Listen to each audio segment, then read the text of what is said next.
हाँ बच्चों, हमने पहले क्वेश्चन के जो फर्स्ट क्वेश्चन के 8 पार्ट थे, फर्स्ट सेकंड थर्ड फोर्थ, ठीक है, सबको सॉल्व किया। ठीक है, तो उसमें हमें एक ही चीज समझ में आई कि जब भी क्वेश्चन के लास्ट में x की पावर 2 बचे, x स्क्वायर बचे, तो हम कह सकते हैं कि ये द्विघातीय समीकरण है या फिर क्वाड्रेटिक इक्वेशन है।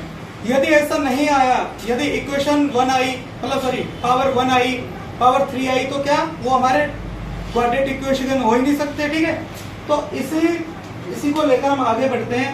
जो इंपॉर्टेंट क्वेश्चन है चैप्टर के सेकंड का फर्स्ट देखो तुम। ठीक है, सभी बच्चे बुक्स में देखेंगे। The area of A rectangular plot is 528।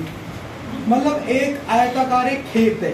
ठीक है, एक प्लॉट है। ठीक है बच्चों, ध्यान दो, ये क्या बेटा, प्लॉट। और तुम्हें पता है एक रेक्टेंगल क्या होता है? रेक्टेंगल कोई बताएगा? भाई आयत क्या होता है कि जिसमें जो अपनी साइड्स होती है वो इक्वल होती है। ठीक है, जो आमने सामने की जो भुजाएं होती है ना बेटा, वो क्या होती है? बराबर होती है। और देखो ये वाली, ये यदि 100 की तो ये भी कितने की होगी? 100। ये 5 की तो ये भी 5 की होगी।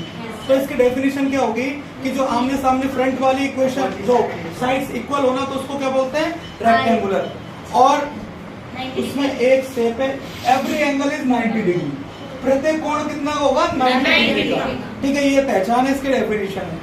चलो बच्चों, हम कहते हैं इसको प्लॉट का नाम दे देते हैं A B C D. Plot का नाम दे दिया। अब बच्चों क्या बोल रहा है इसमें? एक ही क्वेश्चन बोला तो एक जो प्लॉट है वो कौन से आकार का है? आयताकार, मतलब रेक्टेंगुलर शेप का है। अब आगे बढ़ते हैं, एक बार इंग्लिश में देख लेते हैं। The length of the plot is the one more than the twice its breadth. मतलब बोल रहा है जो उसकी लेंथ है ना, वो इसकी ब्रेड्थ से दो गुना, ट्वाइस से भी 1 मोर, मतलब ट्वाइस प्लस 1। मतलब अब हिंदी में समझने की कोशिश करो। ये बोल रहा है कि प्लॉट लिया है, ठीक है, अब प्लॉट का एरिया इसने बता रखा है 528 मीटर स्क्वायर, मतलब 528 फीट स्क्वायर। ठीक है, लेकिन उसमें हमें पूरा एरिया बता रखा है, लेकिन प्लॉट की साइज नहीं बता रखी कि प्लॉट की लंबाई क्या है और चौड़ाई क्या है। भाई प्लॉट लेते तो कम से कम ये तो बोलते हैं कितने बाई कितने का है, तो उससे पता चलता है कि कितने गज का टोटल। ठीक है, तो उसको ध्यान देते हैं। इसमें क्या बोला कि जो इसकी चौड़ाई है ना, जो लंबाई क्या है? चौड़ाई की 2 गुना से 1 अधिक। ठीक है, तो अब एक बार शुरू करते हैं। ठीक है, क्वेश्चन नंबर सेकंड का फर्स्ट। ठीक है, ध्यान दो बेटा। लेट्स, एक बार इंग्लिश में देखो, लेट्स द रेक्टेंगुलर प्लॉट्स क्या प्लेट। ठीक है,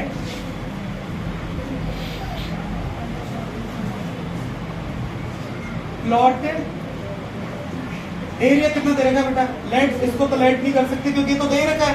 ठीक है, एरिया कितना दे रखा है? 528 मीटर स्क्वायर। अब मीटर स्क्वायर क्यों? क्योंकि देखो हम एरिया को हमेशा स्क्वायर में मेजरमेंट करते हैं, क्योंकि उसमें 2 साइड रहती है, लेंथ और ब्रेड्थ, लंबाई और चौड़ाई। यदि ऊंचाई होती तो हम क्यूब की तरफ जाते। तो आयताकार खेत का कितना बेटा एरिया, कितना आयताकार प्लॉट का क्षेत्रफल। एक समझना, ध्यान देना, बहुत आसान क्वेश्चन है बिल्कुल। कितना बेटा? 528। ठीक है, अब ये बोल रहा है कि इसकी जो ब्रेड्थ है ना, इसकी चौड़ाई, लंबाई से मैं वापस से समझाता हूँ। इसकी जो लेंथ है ना, जो ब्रेड्थ से चौड़ाई से 2 गुना से भी 1 ज्यादा है। अब शुरुआत में क्या करेंगे, इसकी कितना चौड़ाई कितनी है? लेट है, ब्रेड्थ कितनी है? ब्रेड्थ कितनी है बेटा इसकी? माना कि x है। चौड़ाई क्या है बेटा? नहीं, चौड़ाई यही लिख रहा हूँ बेटा, ठीक है। ब्रेड्थ कितनी है? x मान है, ठीक है ना। अब क्या बोल रहा है, इसके लेंथ, लंबाई क्या है? फिर लेंथ क्या है? लंबाई से साफ साफ बोला है कि लंबाई है बेटा चौड़ाई का दुगुना, मतलब जो ब्रेड्थ का ट्वाइस। दुगुना का मतलब कितना हो जाएगा बेटा? 2x से भी कितना ज्यादा है? 1 ज्यादा है। ध्यान दो, इसमें साफ साफ बोल रखा है कि क्षेत्र की लंबाई चौड़ाई के दुगने से 1 अधिक है। इसका चौड़ाई कितना? x, इसका डबल कर दिया, ट्वाइस कर दिया तो 2x हो गया, और 1 मोर है, मतलब 1 ज्यादा तो क्या कर दिया? ठीक है, तो हमारे पास फाइनली एरिया मिल गया हमें। एरिया जो गिवन है हमें क्वेश्चन में दे रखा है। ब्रेथ कितनी मिली, चौड़ाई कितनी मिली x, तो लंबाई कितनी बेटा लाइन 2x + 1।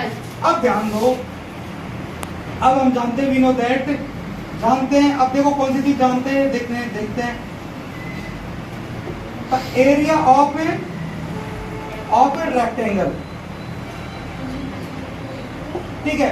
आयत का क्षेत्रफल, आयत का क्षेत्रफल जानते हो सब क्या होता है बेटा? नहीं बेटा, लेंथ मल्टीप्लाई ब्रेथ, मतलब लंबाई का चौड़ाई। ठीक है। ध्यान दो, ये आसान सा फॉर्मूला है। तुम्हारा बेस इतना गंदा है ना कि मतलब हाथ मतलब कुछ पढ़ाने लायक ही नहीं हो बिल्कुल। एक बात बताओ, जब तीसरी चौथी क्लास में सिखाया जाता है, दूसरी तीसरी कभी भी सिखाया जाता है भाई, एक आयत होती है, एक त्रिभुज, एक ट्रायंगल होता है, एक सर्कल होता है और एक स्क्वायर वर्ग होता है। इनका एरिया, इनका पेरीमीटर, परिमाप सब बताया जाता है। अब तुम्हें एरिया को तुम पेरीमीटर बता रहे हो, परिमाप, तो फिर कैसे क्वेश्चन को करोगे? ठीक है, तो ध्यान दो, हमारा क्या है, इसका एरिया क्या है रेक्टेंगुलर का, लेंथ मल्टीप्लाई ब्रेथ, लंबाई गुणा चौड़ाई। चलो बच्चों, अब इधर को थोड़ा सा उल्टा करते हैं इसको। ये लंबाई कितनी हमारी, पहले देखो चौड़ाई को, चौड़ाई कितनी मानी हमने x, तो x, ठीक है, मल्टीप्लाई, एक मल्टीप्लाई बीच में। अब लंबाई कितनी बेटा ये 2x + 1। 2x + 1। अब जो हमारा ये एरिया दे रखा था, आयत का क्षेत्रफल कितना था, कितना 528 मीटर स्क्वायर, ठीक है। अब देखो x को मैं इससे मल्टीप्लाई करूँ, इस वाली टर्म से 2x से, कितना हो जाएगा बेटा 2x स्क्वायर प्लस x करो 1 से, तो कितना हो जाएगा x इक्वल टू कितना है 528। अब हमें क्या करना बेटा, यदि हमें इक्वेशन का फॉर्म देना है, इसको समीकरण का रूप देना, तो क्या करना है, इसको इधर लेना पड़ेगा। और इधर लेंगे, पक्षांतरण करेंगे तो ये माइनस में कन्वर्ट हो जाएगा। तो कितना हो गया 2x square plus x minus 528 equal to, बस हमसे ये पूछ रहा है कि इसका इक्वेशन निकालो जो कि क्या हो, क्वाड्रेटिक इक्वेशन हो, जो कि द्विघातीय समीकरण हो। आया समझ में?